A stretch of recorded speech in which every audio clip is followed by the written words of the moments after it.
at this point in our journey, we've lived in this van and traveled the world in this van for almost 6.5 years. And at this point in our lives and in our journey, going through these countries is just not something that we're going to do. We're not going to do it anymore. We're just not going to do it. So that brings us to the next step of this video. We don't have a long-term plan right now because everything changed so drastically. But our short-term plan is we are headed to Mozambique. We cannot return to South Africa right now because of visa time limits, and we need to sort some stuff out to figure out how that's going to work out. But we are headed to Mozambique, where we have found us a little place on the beach to rent and stay and regroup and come up with a long-term plan. But add insult to injury, our brake light just came on, our wear of our brakes. It is official. Welcome to Mozambique, our 53rd country in the van. I think that last part was a little stressful on Curt.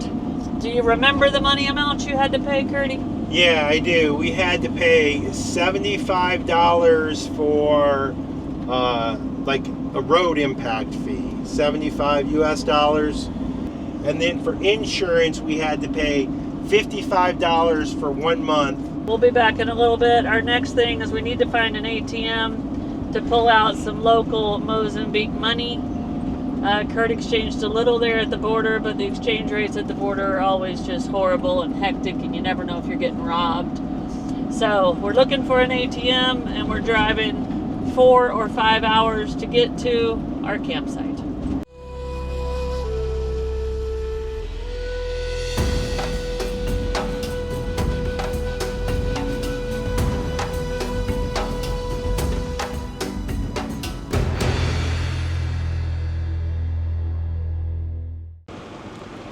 We need Mozambique money. And we changed a little bit at the border, but with all the money it took to get all the stuff, well, we're out again. Snow's over there at the ATM, and yeah, she's gonna get some money. I think here it's primarily a cash gas station deal. I don't think we're gonna be able to use credit cards. We don't know that, just our research says be prepared. So kind of before we do some driving, got to get some money. Right away at the border, Snow commented, of course they speak Portuguese here. So Portuguese is the language. And at the border, she noticed there was a certain energy level that comes with the Portuguese speaking countries we've already been in. And as we come through this first town here, it's actually a pretty big town where Snow got the money, but it is bustling. And you can see there are people all over in the streets conducting business, and just like we saw in a lot of other countries, people carrying stuff on their heads and yeah, trying to earn income, maybe selling boiled eggs or sodas or whatever it is, any way they can earn a few dollars. And all the activity happens on the road. And also I should say, we haven't seen this in a lot of countries, a lot of motorcycles here. Yeah, motos. We're a couple of hours from the border, and we have some first impressions. The first thing is the driving. It's a little bit crazy here, isn't it, Curt? Yeah, well, I mean, there's long queues of semi-trucks. Yeah. And so the semis just go around, and even if they're in your lane coming towards you, yeah, they're not moving, and they apply that principle throughout. So the semi-trucks drive really aggressive. Yeah. So we had to kind of figure out what was going on with these long lines of semi-trucks. Now at the border, waiting to cross, leave Mozambique and head to Zimbabwe in our last video, there was like 5 or 6 miles of semis just waiting to cross the border. But then it cleared up. Well, just now we went through a little town called Chico, and the semis were queued up again, and we could not figure out why. So we started asking Google and doing some research, and what we figured out is they have informal queuing stations for the semis that need to cross the border. So they leave a gap so everything can kind of clear up. So these trucks that we just passed are probably 45 miles from the border, but they're waiting in line just to go get in the border line. It's a way they try to ease the traffic congestion. There's cows crossing the road right in front of us. Easy, easy. Anyway, so then we're like, well, why are there so many semis here? This is crazy. It's more than we've ever seen at a border. Well, Mozambique has a couple of big ports, and they bring in all the materials from those ports to the landlocked countries like Zimbabwe, Botswana, Zambia, the eastern half of the Congo areas. So that's why this trucking route is so busy, and seems like it's kind of halfway regulated with some informal rules on how they stack up, but it makes for a crazy drive. Also, we are back in the land where business happens on the roads. So there is a lot of pedestrian traffic everywhere on the roads. There's a lot of little street vendors, people selling things, all that type of stuff. The roads are bustling with people, kids, and vendors. Yes. They speak Portuguese here in Mozambique, which is bad and good. And the reason I say it's good is because we are also back in the land of apparently many police stops. But we've been getting waved through most of them with big smiles. We just got stopped at one, and he had no interest in trying to talk to us because we didn't speak his language. So sometimes not speaking the language is a good thing. But we're on the road. We have probably 2.5 days of driving from campsite to campsite that Curt has picked out and put on our map to get to our destination, which is Tofo Beach. That's where we're headed. A cool little surfing vibe, beach community known by overlanders and surfers and tourists all around the continent of Africa, and that is where we're headed. So let's see how this drive goes, and let's hope the police stops continue to be fairly easy.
We've turned off the main highway, which was the main trucking route from the border, onto a bypass that Kevin told us about. Now, Kevin was the manager of the golf course back in Zimbabwe that we told you about in our last video. And so far, his advice seems to be paying off. Spot on. Yes. We're in a more rural area, kind of going through some small rolling hills with every once in a while one of these big boulder mountains just sticking up. But it's gotten a little drier. We're in a bit of a farmland, and the houses and the lifestyle seem to have become a bit more humble.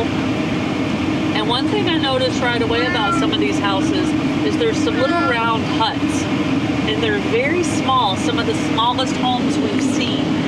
So I don't know if maybe these homesteads have 2 or 3 of those huts, and those are more like the bedrooms, and then maybe there's a community kitchen or something.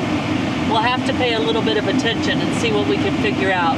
But it's definitely a bit different than some of the other housings we've seen in the more humble areas of Africa.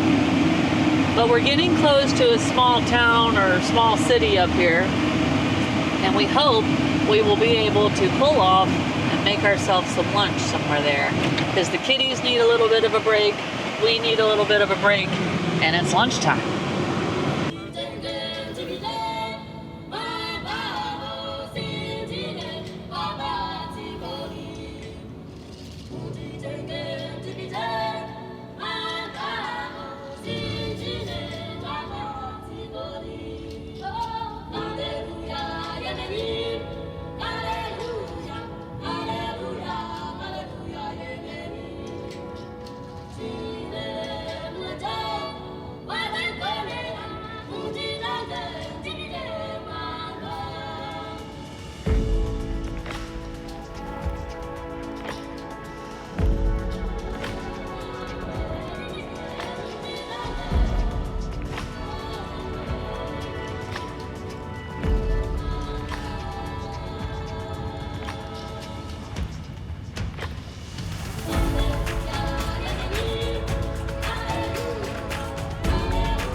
Jump rope.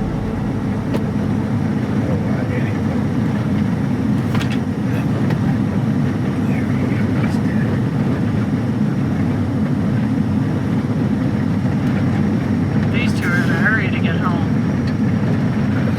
Look at him, they racing. He is going. He's a fast little runner. You know, I mean, it still looks harsh. Don't get me wrong. But not as bad as. I don't know what it is. Something just feels a little different about it. They just have a little more clothes. Even their towns are a little more organized.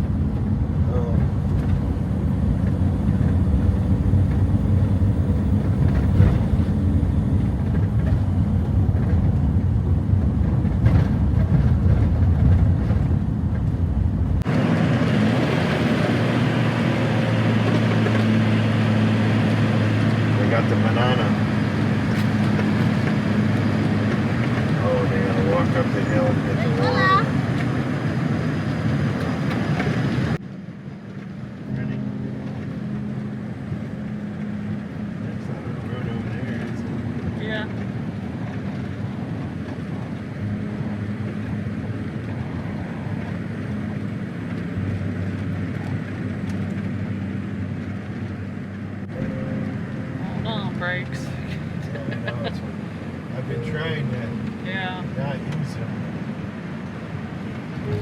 I don't think we've told you in this episode, but in the last episode, our wear plate for our brakes light, our idiot light, came on. And we kind of panicked a little bit and quickly realized there's not much we can do about it until we get to a proper city to get them fixed. So we've been kind of easing along. The red emergency brake light's not on, so we're probably going to be okay. But as we're snaking around here, all of a sudden we're getting in these like mountainous, hilly areas with some steep ups and downs, and I'm trying to employ every technique I can to keep off the brakes. But to be honest with you guys, this is not good.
Made it down out of the mountains.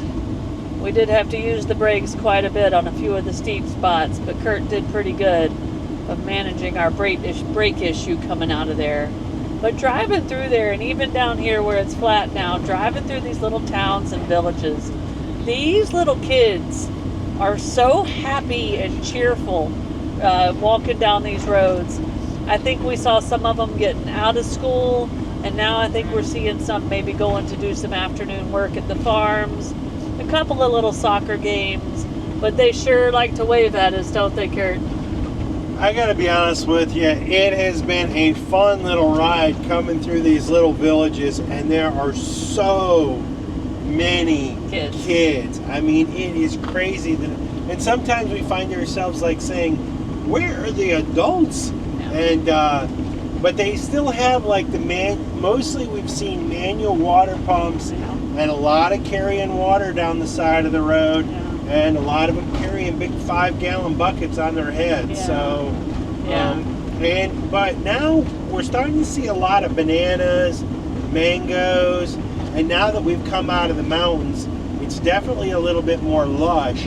Up there it was dried, and unfortunately they have a burn culture here. And for those of you who saw our little West African stretch, everything was burned. Well, we're starting to see more and more of that in this region as well. Yeah. Okay.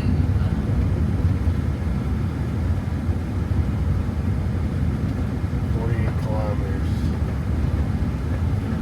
30 days.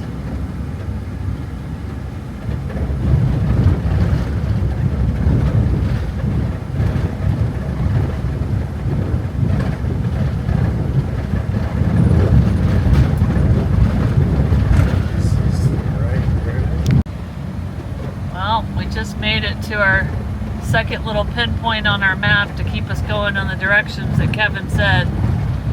And we have now come to a dirt section. We asked a local guy and he said it stays dirt for a while. So it looks like we turn in 47 kilometers. So I feel like we probably have 25 miles of dirt. At least an hour. Yeah. But that's okay, because I think dirt is still better than the really beat up asphalt roads that we've heard we were going to be getting on that are just plagued with potholes. Oh well, here we go.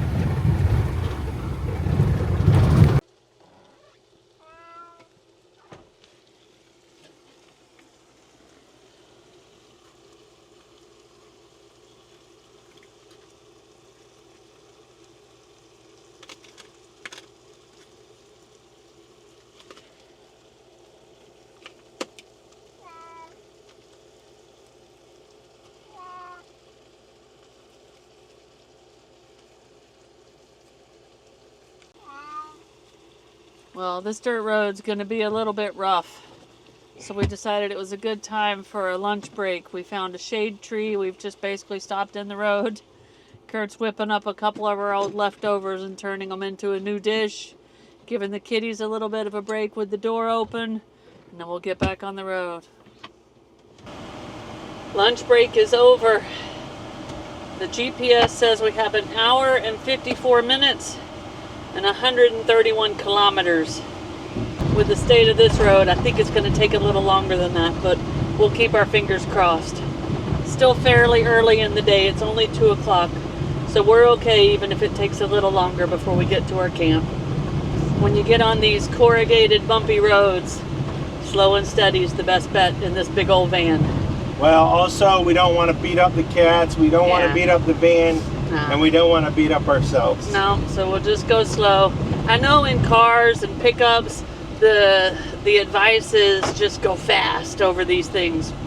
That does not work when your van weighs as much as ours does. Also, we can't let the tire pressure down because we got dual wheels, and the wheels will touch, so we're kind of double whammy. Yeah, so it's slow and steady. Let's see how long it takes. 43 kilometers until we turn. Hopefully that's when we get back to pavement.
were just, I don't know, 23, 24 miles. Curt was a champion, drove the whole way. And now we're on the pavement. Landed right on a big bridge that's in really bad shape.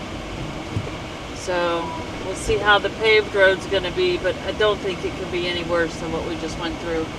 I think it's going to be a difference between corrugated washboards and pothole-ridden roads is my guess. And to be honest with you, dodging potholes, while it's a pain, is not as bad as those corrugated roads, because those corrugated roads are so loud and the vibration just beats up everything. Oh, and it just scares the kiddies so bad. We hate those roads. So this is definitely better.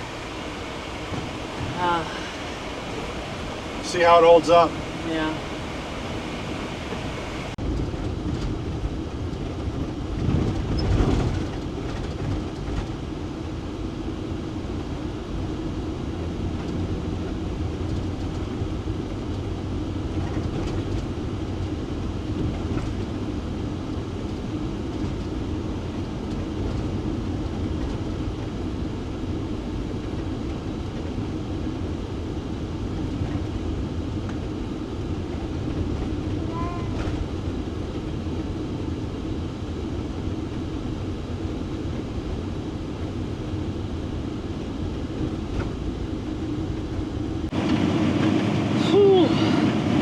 So the last hour has been on partially paved roads, and what that means is you're on sections that are paved that have potholes. They haven't been terrible potholes, but the drop-offs are very jaggedy and ragged, so you have to watch out when you're passing cars. But then you'll go a couple of miles on that, and then you'll come up to a mile of road where the road just goes away. It's more like 2 miles of paved road, 5 miles of unpaved road. Yeah. So and then all of a sudden you're going on this bumpy, horrible lime rock, gravel, something another road, and then you appear back on pavement. And so it's still better than the washboards we were on a little bit earlier today. It is not good though. We just came to a police stop in a small little town, and he told us, for whatever it's worth, that the road south is better. And right now it is. We don't know how long that will last. How far are we from camp, Curt? We're 53 kilometers, 35 minutes. If the roads hold, we can probably do it in 45. If the roads don't hold, who knows? Yeah. But we're okay. We're making it. We have a goal, so that makes these roads a little bit easier. We're headed to somewhere pretty nice, we think. So we just got to get there. I will say one thing. This trip across here, and some of it has been very nostalgic and very beautiful, but it has reminded us of why we made this decision to turn around. Yeah, we just don't have it in us to drive on these kind of roads and this kind of terrain again, like we did through West Africa. We just don't. And Curt's right. We have been drastically reminded of that over the past 3 hours. So let's see if we can get to camp without the road falling apart out from underneath us.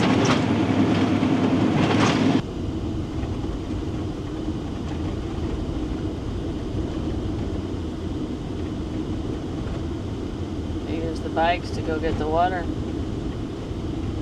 They do them like saddlebags.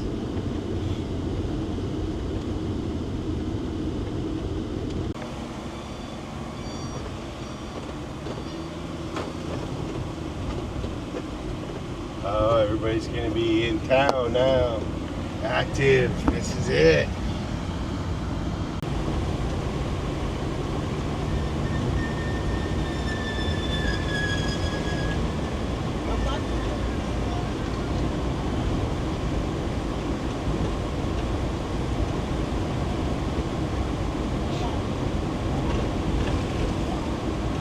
It's hard, but I'm glad we came through this culture one more time. One more time, yeah.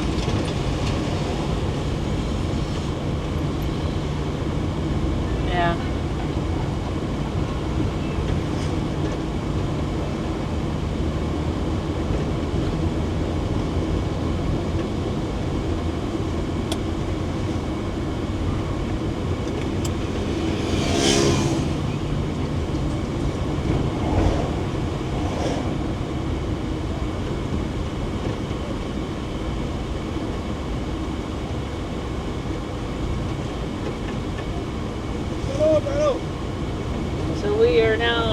according to the GPS, 20 minutes from our campsite. We came into a good-sized town where we were able to fill up with diesel. He was a pretty nice guy, wasn't he? Yeah, it's cool guy. Yeah, and it's quitting time. It's dinner time, so town was bustling. And I wanted to tell y'all that, let's see, it is $1.27 a liter here. So $5, about $5 a gallon for diesel fuel here in Mozambique. And we're getting closer to camp, guys, and it is going to be a happy moment when we do. Yeah.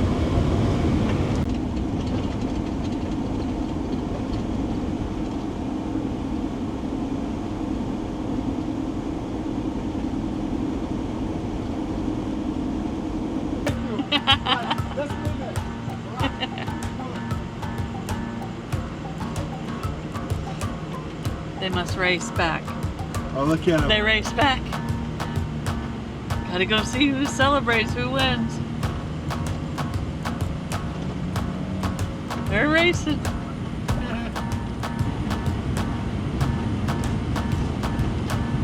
We made it to camp. We're racing some ostriches to our parking place.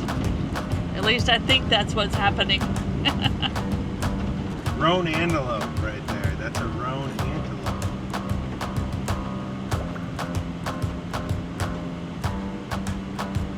Wow. Kind of like a sable. Yeah. The sable's black. The roan's brown, I'm pretty sure. Right. They'll celebrate whoever wins. They're there.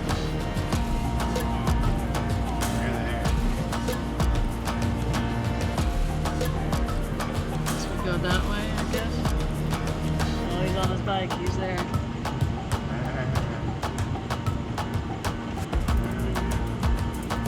He's coming.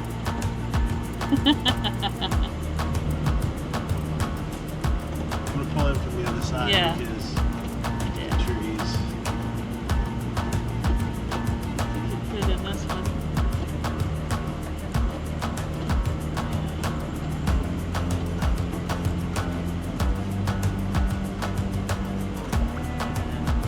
Woohoo! Oh. These cameras.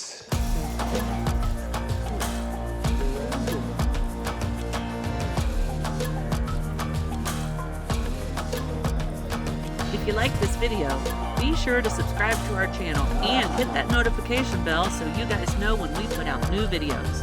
And don't forget, you can always follow us over on Instagram to see what's going on in between videos. Cheers, guys!